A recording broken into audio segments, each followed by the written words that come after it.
जय हिंद साथियों, नमस्कार। मैं हूं पवन कुमार शर्मा। स्वागत करता हूं आप सभी का आपके अपने YouTube चैनल तनिष्ठा क्लासेस के ऊपर। दोस्तों, हम लोग राजस्थान की चित्रकला के बारे में चर्चा कर रहे हैं। इससे पहले हम लोगों ने मेवाड़ स्कूल ऑफ पेंटिंग चित्रकला के अंदर ही 2 पेंटिंग्स ऑलरेडी पढ़ चुके हैं, मेवाड़ स्कूल ऑफ पेंटिंग और Marwar school of painting. Total 4 school of painting है। तीसरी है ढूंढाड़ स्कूल ऑफ पेंटिंग और चौथी है आपकी हाड़ौती स्कूल ऑफ पेंटिंग। दोस्तों, इससे पहले हम लोग 2 स्कूल ऑफ पेंटिंग पढ़ चुके हैं। अब तीसरी जो बात करने वाला हूं मैं आप सभी के सामने, वो है दोस्तों ढूंढाड़ स्कूल ऑफ पेंटिंग। कौन से दोस्तों? Dhundhar Dhundhar school of painting. Dhundhar school of painting दोस्तों, स्कूल ऑफ पेंटिंग। यह दोस्तों वीडियो आप सभी के लिए राजस्थान की जितनी भी प्रतियोगी परीक्षाएं हैं उन सभी के लिए बहुत ही महत्वपूर्ण साबित होगा। दोस्तों, ढूंढाड़ स्कूल ऑफ पेंटिंग को पढ़नेंगे, इसको पढ़ने के बाद में आपकी 3 स्कूल हो जाएंगी दोस्तों। और इसके अंदर 4-5 दोस्तों, इसकी 5 उप चित्र शैलियां हैं। कौन कौन सी वो 5 चित्र शैलियां, उनके बारे में पहले बता देता हूं आपको। पहली पढ़ेंगे दोस्तों आमेर। कौन सी पढ़ेंगे? आमेर चित्र शैली दोस्तों। आमेर चित्र शैली पहले पढ़ेंगे दोस्तों। उसके बाद में हम लोग पढ़ेंगे जयपुर चित्र शैली। कौन सी पढ़ेंगे? जयपुर चित्र शैली पढ़ेंगे। उसके बाद में हम लोग पढ़ेंगे दोस्तों अलवर चित्र शैली के ऊपर हम लोग चर्चा करेंगे। नेक्स्ट बात करेंगे हम लोग शेखावाटी। कौन सी? शेखावाटी दोस्तों। शेखावाटी चित्र शैली के ऊपर बात करेंगे। उसके बाद में हम लोग बात करेंगे आपके उनियारा दोस्तों। उनियारा वर्तमान में कहाँ पर है? टोंक में। उनियारा चित्र शैली की हम लोग बात करेंगे। इन 5 चित्र शैलियों को पढ़ने के बाद में ढूंढाड़ स्कूल ऑफ पेंटिंग का भी विधि विधान से समापन हो जाएगा। दोस्तों, बात करते हैं हम लोग आमेर चित्र शैली की। सबसे पहले हम लोग बात करने वाले हैं आमेर चित्र शैली की, चर्चा करने वाले हैं दोस्तों। कब इसका प्रारंभ हुआ था आमेर चित्र शैली का? हमको अच्छे से पता है कि आमेर चित्र शैली, जिसको अगर आपने हिस्ट्री पढ़ी होगी तो उसका सबसे सबसे प्रधान राजा कौन था? तो वो था मानसिंह दोस्तों। कौन था? मानसिंह। बात करने वाले आमेर चित्र शैली की दोस्तों। आमेर चित्र शैली, आमेर चित्र शैली की हम लोग विस्तार से चर्चा करेंगे।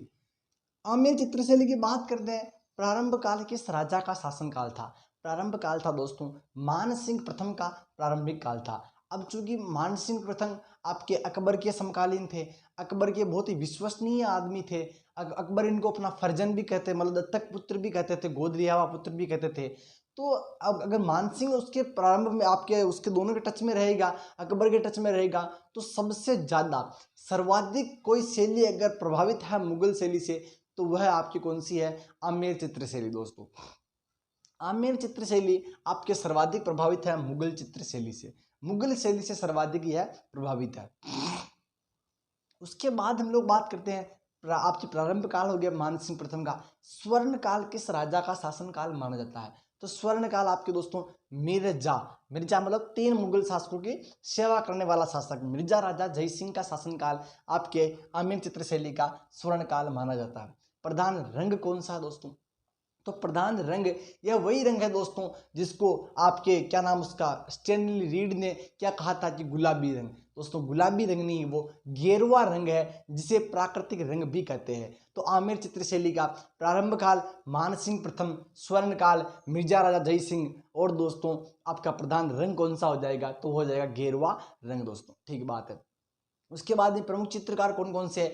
तो प्रमुख चित्रकार हैं आपके, एक दोस्तों हमारे से अपनी लाइन है, कोई ट्रिक व्रिक नहीं है। इसके 3 चित्रकार प्रमुख है। एक तो दोस्तों हुक्मचंद्र, दूसरा है आपका मुरली, और चौथा है तीसरा है दोस्तों आपका मुरली मनोहर। बात करते हैं दोस्तों पहले इसकी, यहाँ तक की पहले बात कर लेते हैं, इनको लिख लेते हैं एक बार। तो प्रारंभ काल आमेर चित्र शैली का प्रारंभ काल किस राजा के शासनकाल को माना जाता है? तो प्रारंभ काल है दोस्तों मान सिंह। किसका शासन काल है? मान सिंह का प्रारंभ काल है। मान सिंह प्रथम दोस्तों, मान सिंह प्रथम का आमेर चित्र शैली का प्रारंभ काल माना जाता है दोस्तों। नेक्स्ट बात करते हैं हम लोग मान सिंह प्रथम के बाद में है दूसरा स्वर्ण काल। किस राजा का स्वर्ण काल है?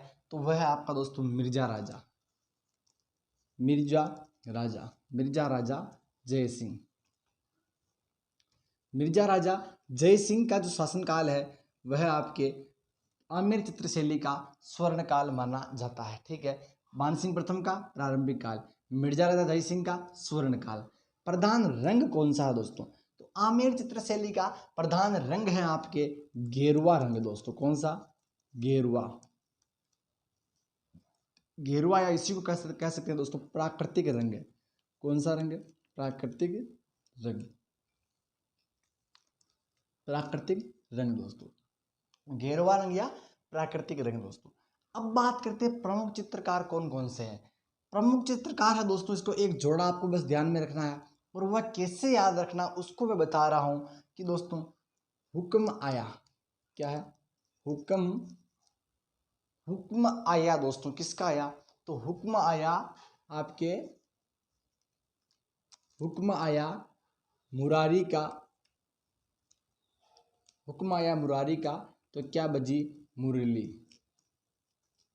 हुक्म आया मुरारी का, तो क्या बज गई आपकी? मुरली। हुक्मचंद्र, मुरारी और मुरली, यह तीनों ही आपके प्रमुख चित्रकार है आमेर चित्र शैली के। अब बात करते हैं दोस्तों प्रमुख चित्र कौन कौन से हैं।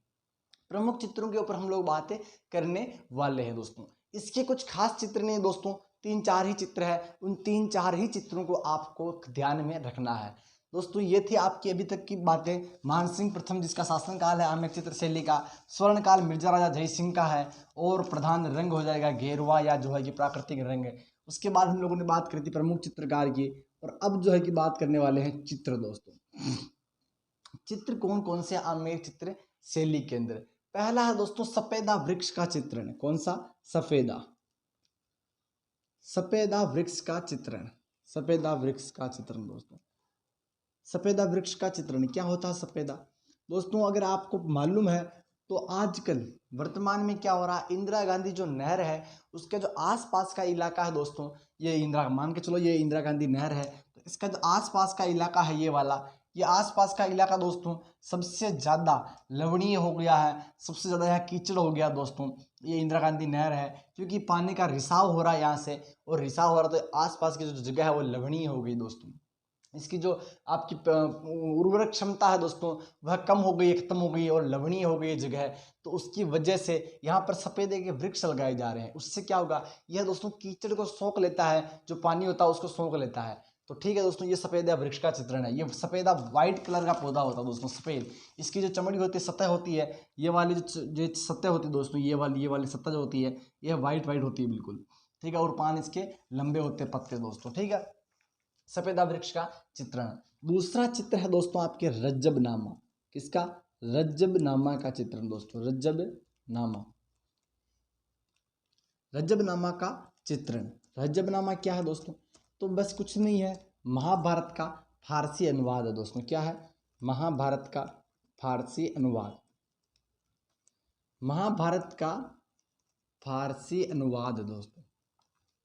फारसी अनुवाद।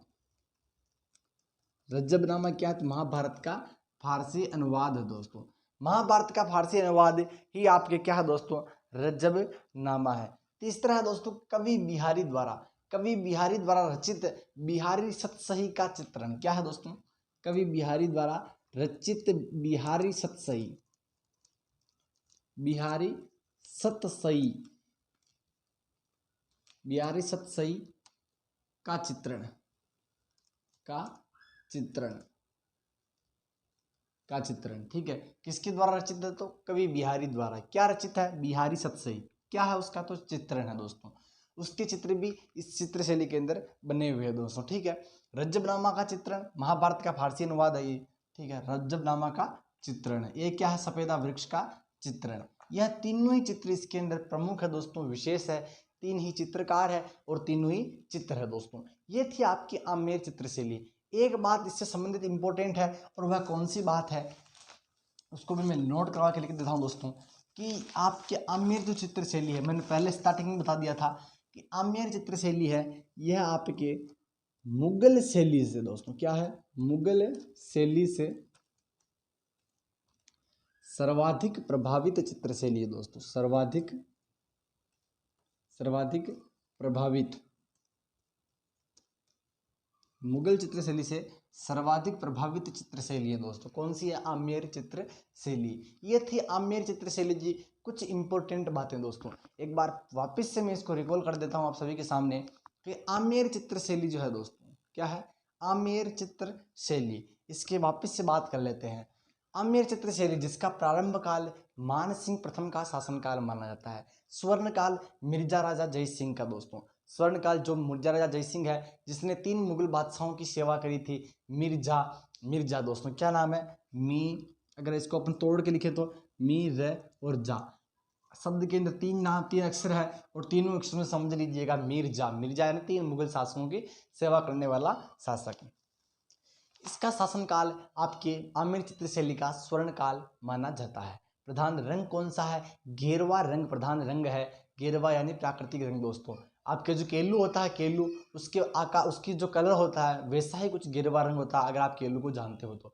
ठीक है, नेक्स्ट बात करते हैं हम लोग आगे। प्रमुख चित्रकार कौन कौन से हैं? तो प्रमुख चित्रकारों के अंदर अपने को एक ट्रिक या ऐसे मैं आपको जो लिखता हूँ जिसको आपको एक लाइन में याद रखना है कि सबसे पहले कौन सा शब्द आएगा तो उसको सेट करके अपन लोग उसको बना सकते हैं। अगर आप ट्रिकों से याद करोगे तो ट्रिक का एक अक्षर आगे इसमें लिख भी सकता हूँ, तोड़ मरोड़ के इसको अच्छे से बना भी सकता हूँ। लेकिन अगर आप ट्रिक को परीक्षा में जाने के बाद में उस ट्रिक को पहले लिखोगे, उसके बाद में उसको मिलाओगे, उसके हाँ इसका ये है, इसका ये है, इसका ये है, तो उसमें आपका कम से कम 10 मिनट तो हो जाएंगे खोटी। और अगर आप 10 मिनट एक प्रश्न को सोल्व करने में निकाल रहे हो तो आप कोई अच्छा काम नहीं कर रहे हो। ये आपका बहुत ही मैनेजमेंट का बहुत ही खराब तरीका है। इसीलिए आप बिना ट्रिक के आप ऐसे लाइनों में याद रखने का प्रयास करें, एक जोड़े में बना करके याद रखने का प्रयास करें कि हमको चित्रकार को कैसे याद रखने हैं। ठीक है दोस्तों, तो वैसे ही मैंने एक तरीका बताया है कि हुक्मचंद्र दोस्तों क्या है? हुक्मचंद्र, हुक्म आया मनोहर का, हुक्म आया मुरारी का तो क्या बची? मुरली दोस्तों। हुक्म आया मुरारी का तो क्या बच गई? मुरली बच गई। तो ऐसे आपको कुछ चित्रकारों को ध्यान में रखना है। मैंने पहले ही बताया था आपको कि कृपा करेंगे भैरू जी मनोहर पर, कृपा राम भैरू राम मनोहर, ऐसे कुछ मैंने बताए थे कि आपको ऐसे याद में रखना है। ट्रिक से कोई मतलब नहीं है। कितनी ट्रिकें अब तक, कितने जो ट्रिक उसे याद करके गए वो फेल ही हुए हैं, परीक्षा में पास होने की संभावनाएं कम रहती है दोस्तों। इसलिए आपको ट्रिक को छोड़ करके ऐसे लाइनों का ख्याल रखना है कि आप किस वे में उसको याद कर सकते हैं, उस वे में याद करिए, होती कोशिश जहाँ तक आप प्रयास कर सकते हैं। उसके बाद में नहीं हो रहा तो एक आधे की ट्रिक याद कर सकते हो। ठीक है दोस्तों, उसके बाद हम लोग बात कर रहे थे प्रमुख चित्रकार की बात करी थी। चित्रकार के बाद में प्रमुख चित्र कौन कौन से हैं? तो 3 ही चित्रकार है और 3 ही चित्र है। पहला चित्र आपका सफेदा वृक्ष का चित्रण, दूसरा रज्जबनामा या इसको कह सकते हैं महाभारत का फारसी अनुवाद है, और तीसरा है दोस्तों आपके सभी के सामने था वो चित्रण जिसका नाम है बिहारी सतसई, कवि बिहारी द्वारा रचित है। बिहारी सतसई के चित्रण भी इसके अंदर चित्रित हुए हैं। तो यह तीनों ही चित्र है आम्र चित्र शैली का, यहाँ पर विधि विधान से समापन होता है दोस्तों। इसके बाद हम लोग बात करेंगे नेक्स्ट क्लास में। शॉर्ट वीडियो, छोटे वीडियो बना रहा हूँ दोस्तों ताकि आप देखने में बोरिंग भी महसूस ना करो और अच्छे से इनको याद भी कर पाओ। ठीक है दोस्तों, मिलेंगे नेक्स्ट क्लास में, तब तक के लिए धन्यवाद। जय हिंद, जय भारत।